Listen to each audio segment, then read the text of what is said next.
السلام عليكم، وبدون مقدمات مرحبا بكم. فضلا وليس امرا دعموا قناه تاريخ المغرب والاندلس اللي كتخوض حرب شرسه دفاعا عن تاريخ المغرب وتراثه المستباح. ما تبخلوش علينا بالاعجاب والاشتراك.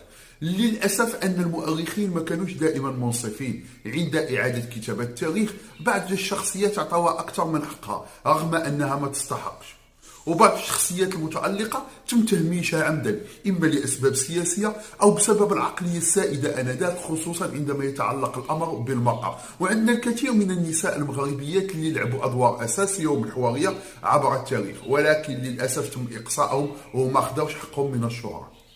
وحنا وعبر هذه السلسله التاريخيه غادي نحاولوا قدر ما تسمح به المعلومات والاشارات نسلطوا الاضواء الكاشفه على بعض هذه الشخصيات. وعنوان حلقه اليوم هي الاميره المغربيه لاله كنزه الورديه، الجده الكبرى للشرفاء الادارسه.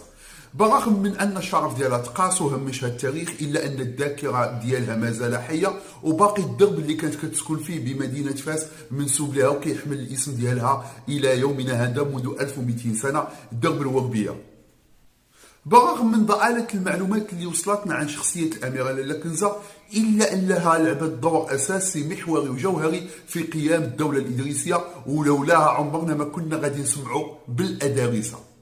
لاله كنزة هي بنت شيخ وزعيم قبيلة أورابة، إحدى كبريات القبائل الأمازيغية اللي كانت كتستوطن أحواز مدينة وليلي عند سفح جبل زرمون، بعد وقعة فخ الشهيرة بالقرب من مكة، واللي راح ضحيتها العديد من الشرفاء الطالبيين سنة 169 هجرية على يد أبناء العمومة ديالهم العباسيين. كان من بين ناجين القلائل اللي فلتوا من هذه المذبحة إدريس بن عبد الله الكامل بن الحسن المثنى بن الحسن الصيط بن علي بن أبي طالب، واللي خرج هارب من الحجاز خوفا من بطش العباسيين وقصد أبعد نقطة على المشرق اللي هو المغرب الأقصى، بحيث غادي تستضفوا قبيلة أورابة وغادي توفر ليه الحماية والملجأ، وتيمنا بالنسب ديالو الشريف غادي يبيعوه إمام وأمير عليهم، كما أنه غادي يتناسب مع زعيم القبيلة إسحاق بن عبد الحميد الأورابي اللي غادي يزوجوا بنته لاله كنزة. ولكن الأمير إدريس المعروف بالأكبر ما كانش بعيد عن اليد الطولة للعباسيين اللي لحقته حتى المغرب، وتم اغتياله على يد ابن جرير الشماخ.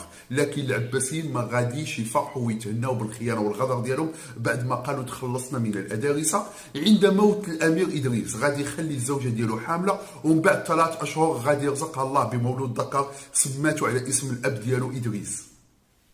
وهنا غادي تشتغل البروباغندا والدعايه الرخيصه ديال العباسيين عن طريق الوكلاء ديالهم بتونس الاغالبه، وغادي يشنوا حرب نفسيه قذره على الاميره لاله كنزه، مفادها ان هذا الابن غير شرعي وانه خلاق بعد عام من وفاه مولاي ادريس الاكبر. لكن كبار المؤرخين المغاربه بحال ابن ابي زرع الفاسي وبن عداري المراكشي والشريف الناصري صاحب كتاب الاستقصاء نسفوا هذه الاشاعات الكاذبه البائسه، وأكدوا بالإجماع أن وفاة إدريس الأب كانت يوم فاتح ربيع الثاني، وولادة إدريس الابن كانت يوم 3 رجب من نفس السنة، أي أن بين الولادة والوفاة فقط 3 شهور. وكذلك انضم لهم في حملة رد الاعتبار والدفاع عن الأميرة المتهومة المؤرخ الكبير العلامة عبد الرحمن بن خلدون، اللي دحض فند الأكاذيب ديال العباسيين وعملائهم الأغالبة في كتابه الشهير المقدمة. وتولات الأميرة لاله كنزة بنفسها مهمة تربية الأمير الصغير، ومن شدة الخوف ديالها عليه من أن تطال يد الغدر والارتيال كيف ما طالت الأب ديالو من قبل، حجرت عليه وخباته ما يتصل به حد ولا يعرف المكان ديالو حد، حتى وصل سن 11 سنة عاد خرجوا الوزير ديال الأب ديالو راشد، وتمت المبايعة ديالو أمير على وليلي، ثم توسع الملك ديالو بفضل الدعم ديال قبيلة أورابة. بينما رجعت الأميرة لاله كنزة طيلة فترة الملك ديال ولدها الأمير إدريس الثاني إلى الكواليس، وبقات كتلعب دور الأميرة الظل إلى حين وفاته سنة 828 ميلادية عن سن 39 سنة. وهنا غادي تخرج الأميرة لاله كنزة من الكواليس وغادي تبان في الواجهة مرة أخرى، بحيث غادي تقترح على الحفيد ديالها الكبير يقسم أعمال المغرب بين قوسين الولايات والأقاليم ما بين خوتو ال11. ولكن للأسف هذه المرة الرأي ديالها ما كان صائب، بحيث غادي يتسبب في اندلاع صراع ما بين الإخوة على الحكم، وغادي يؤدي هذا الصراع إلى انهيار الدولة الإدريسية فيما بعد. وكيف ما كيقولوا الاميره لاله كنزه اقامت الدوله ثم اقعدتها. كانت هذه قصه لاله كنزه الوهبيه، زوجة المولى ادريس الاكبر وام المولى ادريس الازهر، جده الشرفاء الادارس الحسنيين بالمغرب اللي ما خدتش حقها من الشهره. الى هنا نكون وصلنا الى نهايه هذه الحلقه، ملقانا مع حلقه جديده وشخصيه جديده.